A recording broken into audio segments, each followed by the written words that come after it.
Halo semuanya, bagaimana kabarnya hari ini? Semoga sehat selalu ya. Nah, hari ini kita akan membahas tentang materi sejarah peminatan. Masih bab 2 ya, tentang peristiwa penting Eropa dan dampaknya terhadap Indonesia gitu. Nah, materi ini kemarin sempat belum terbahas atau sempat terlewatkan dalam materi sebelumnya. Jadi akan kita bahas pada video kali ini. Materinya tentang apa? Nanti silahkan ditonton sampai habis ya. Dan jangan lupa nanti di akhir video ada semacam preview. Jadi silahkan nanti dicoba dijawab preview tersebut dan dikumpulkan kalau bisa ya. Nah silahkan nanti dicermati videonya dengan baik. Dan misalkan di tengah-tengah video ada pertanyaan, silahkan bisa langsung ditanyakan ya. Selamat menyaksikan. Pertama-tama silakan perhatikan gambar pada layar ya. Di sini ada dua gambar. Nah, padahal gambarnya ini sama-sama menanam padi. Tapi gambar yang pertama yang sebelah kiri ini adalah menanam padi dengan manual.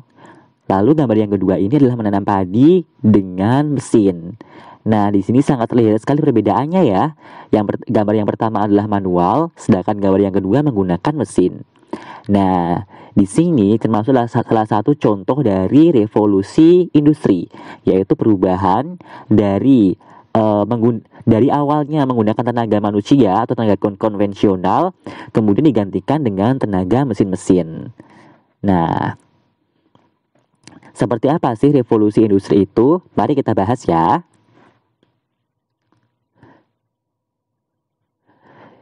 Jadi, revolusi industri sendiri merupakan fenomena yang mengubah kegiatan industri. Mengubah yang bagaimana ya? Ya tadi, yang awalnya dari tenaga manusia atau tenaga konvensional digantikan dengan tenaga mesin-mesin. Gitu. Jadi, awal mula kegiatan industri ini tidak pasti. Namun, menurut sejarawan T.S. Aston, revolusi industri ini terjadi sekitar tahun 1760 sampai dengan 1830. Wah, jauh sekali ya, sudah lama banget nih.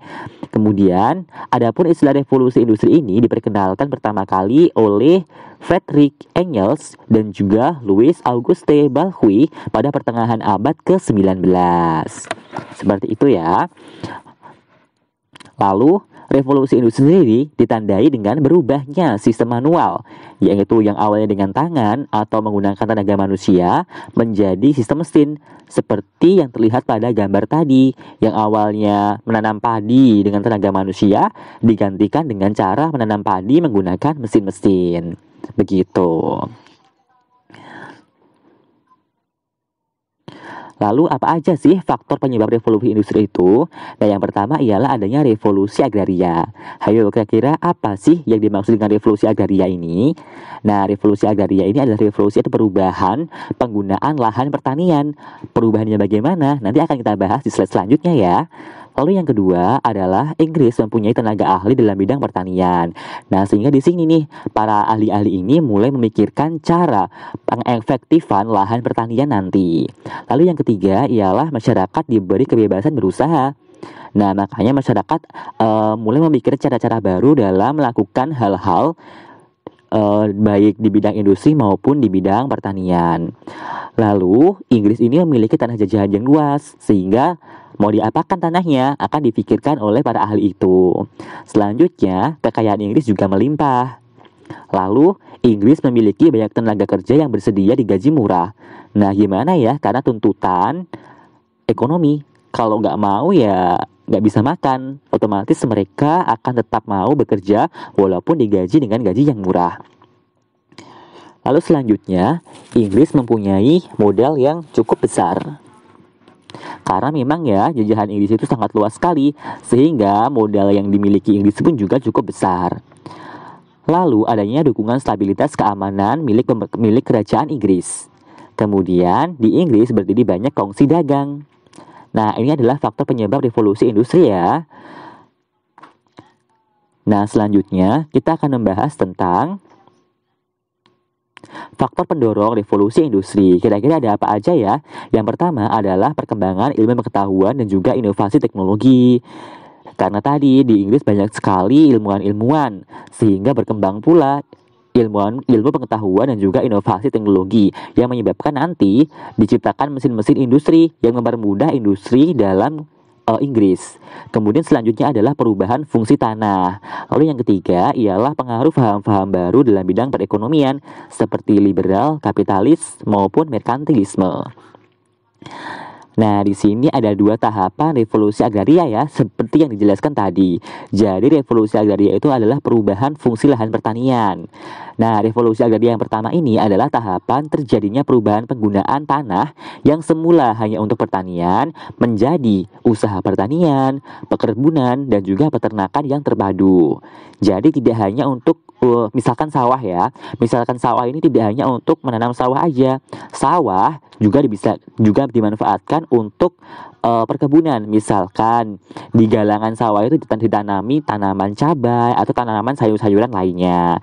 Kemudian di sawahnya juga digunakan untuk ternak ikan. Itu juga bisa seperti itu. Lalu yang kedua adalah revolusi agraria 2, yang mana mengubah cara mengerjakan tanah yang semula tradisional dengan menggunakan mesin-mesin atau mekanisasi. Kayak gambar tadi ya, yang awalnya hanya dengan menanam menggunakan tenaga manusia, kemudian digantikan dengan menanam menggunakan mesin-mesin. Bagaimana teman-teman? Sampai sini paham kan? Jika ada yang ingin ditanyakan, silahkan bertanya di kolom komentar ya. Nah, selanjutnya kita akan membahas tentang proses revolusi industri. Jadi, revolusi industri pertama terjadi di bidang tekstil karena meningkatnya permintaan bahan pakaian dari kapas. Maka dibuatlah penyempurnaan alat pintal dan alat tenun yang mulai menggunakan mesin. Nah, ini apa ya? Ini gambar contoh alat pemintal benang yang menggunakan mesin. Lalu, mesin dapat mempercepat proses permintalan, penenunan, dan juga penyelesaian pakaian. Tentunya ya, dengan menggunakan mesin akan mempermudah pekerjaan gitu. Lalu, alat pemintal benang yang pertama dibuat oleh James Hargreaves pada tahun 1767 dan diberi nama spinning jenny. Nah, alat pemintal ini namanya spinning jenny ya. Lalu, alat pemintal benang tersebut nantinya disempurnakan oleh Richard Arkwright dengan membuat alat pemintal yang bertenaga air serta mampu menghasilkan benang lebih halus dibandingkan dengan spinning jenny. Wah, semakin lama orang-orang makin pinter ya, dan orang-orang makin bisa membuat hal-hal inovasi teknologi seperti penyempurnaan alat pemintal benang ini.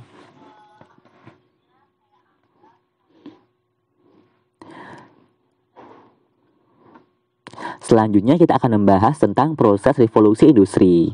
Nah, di sini ada 3 proses ya. Tahap pertama ialah domestic system atau home industry. Nah, industri ini masih dikerjakan di rumah-rumah dengan pekerja yang terbatas dan juga peralatan yang juga terbatas. Nih, misalkan aja di sini ada ya industri tempe atau industri makanan ringan gitu. Jadi dikerjakan di rumah-rumah. Lalu yang kedua adalah industri manufaktur. Nah, industri ini sudah dikerjakan di lokasi tertentu sebagai tempat produksi serta sebagai tempat penjualan hasil produksi. Jadi udah kayak punya pabrik gitu ya, walaupun belum besar juga nggak apa-apa sih, dapat dikatakan sebagai industri manufaktur. Kemudian yang ketiga adalah factory system, menggunakan banyak mesin dan juga banyak pekerja. Biasanya lokasi pabrik ini sebagai tempat produksi dan penjualan hasil produksi dilakukan di luar tempat tersebut. Jadi pabrik hanya fokus untuk tempat industri aja, sedangkan penjualannya nanti di luar pabrik itu, entah diekspor kemana, entah dipasarkan di seluruh outlet atau dipasarkan di seluruh supermarket di Indonesia. Bisa seperti ini ya. Nah, bagaimana teman-teman? Jika ada pertanyaan, silahkan bertanya di kolom komentar ya. Nah, di sini ada beberapa penemuan-penemuan pasca revolusi industri. Yang pertama tadi ya adalah penemu alat pemintal benang oleh James Hargreaves. Nah, ini adalah gambarnya, gambar alat pemintal benang, dan adalah gambar tokoh James Hargreaves. Lalu selanjutnya adalah penemuan mesin uap oleh James Watt. Nah, ini adalah mesin uap sederhana yang ditemukan oleh James Watt. Lalu ada penemuan apa lagi ya? Di sini ada penemuan aliran listrik oleh Alessandro Volta. Lalu ada juga penemu telegraf yaitu Samuel Marsos.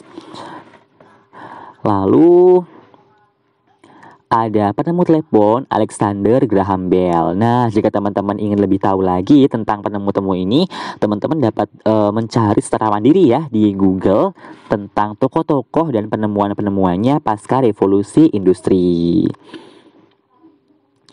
Ada banyak banget ya sebenarnya di sini ya. Nah, selanjutnya kita akan membahas tentang dampak revolusi industri. Dampaknya apa aja ya? Nah, yang pertama ialah munculnya industri secara besar-besaran. Nah, pada awalnya industri yang besar ini muncul di negara-negara di Eropa dan juga Amerika Utara. Tetapi seiring perkembangan revolusi industri itu pun makin lama makin berkembang di berbagai daerah dan makin lama membutuhkan banyak tenaga kerja. Sehingga muncul nih industri-industri yang besar-besar gitu. Lalu yang kedua adalah terjadinya urbanisasi. Nah, di sini urbanisasi terjadi karena masyarakat di desa-desa akan pindah ke kota-kota, di mana kota menyediakan tempat untuk bekerja.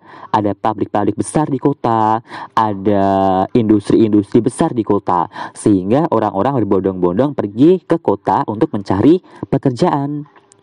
Lalu yang ketiga adalah timbulnya imperialisme modern. Hayo, kemarin udah dibahas ya tentang imperialisme modern. Apa itu imperialisme modern?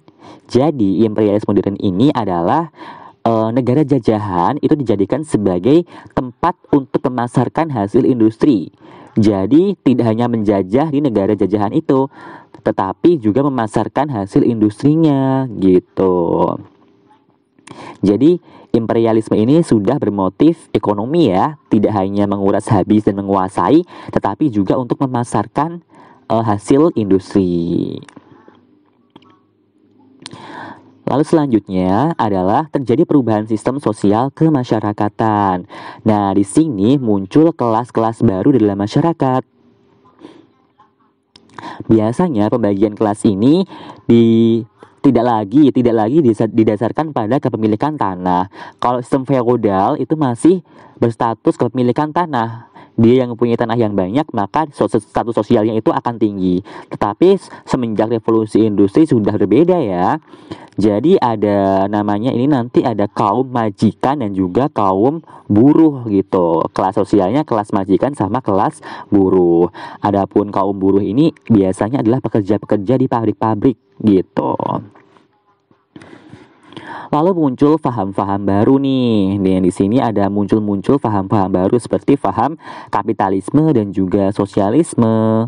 Lalu ada liberalisme gitu. Inilah dampak revolusi industri. Nah, ternyata dari dampak tadi juga ada dampak yang terjadi di Indonesia ya. Salah satunya adalah munculnya imperialisme modern, urbanisasi, kemudian muncul paham-paham baru, kapitalisme gitu. Nah, gimana nih teman-teman? Sudah paham ya terkait materi revolusi industri? Nah, jika teman-teman ada pertanyaan, boleh nih ditanyakan di kolom komentar. Nah, sebagai review, kita review ya. Barangkali materinya ini masih ingat. Ini ada 4 pertanyaan, silahkan dicoba dijawab ya. Yang pertama, apa yang dimaksud dengan revolusi industri itu?